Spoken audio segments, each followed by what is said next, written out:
Solitary confinement in prisons and its negative effects. Introduction. Within the last few decades, the punitive aspect of prison has been de-emphasized in favor of its rehabilitative potential in public discourse. Consequently, the practice of solitary confinement has become a subject of controversy. Approximately 5% of incarcerated populations in the U.S. are in confinement at any given moment. Multiple studies have documented its adverse psychological effects and counterproductive disciplinary results. I believe the use of solitary confinement is ultimately harmful and does not achieve its intended outcome. Solitary confinement should be eliminated.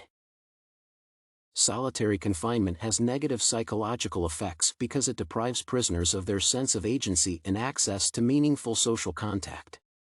Firstly, it is usually imposed involuntarily and indefinitely, so prisoners have no control over its length or end.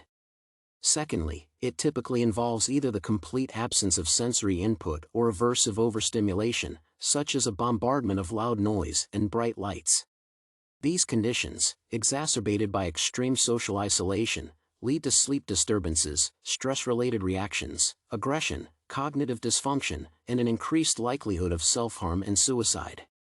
Regardless of their past infractions, it is vital to remember that prisoners are still human beings and that exposing them to harsh and dehumanizing conditions has potentially permanent and life-threatening risks.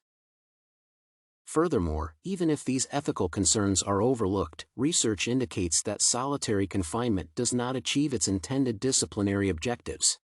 It incurs high costs compared to other types of prison housing, and correctional officials have admitted that it may even worsen the problems it was meant to solve. It does not reduce the prevalence of prison gangs and staff assaults and even increases post-prison recidivism rates. Additionally, dysfunctional social pathologies such as impaired self-regulation and reduced empathy resulting from solitary confinement are internalized and persist after a prisoner's release back into civil society.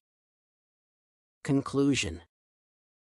In conclusion, I believe that the practice of solitary confinement should be eliminated because of numerous ethical, economic, and operative issues.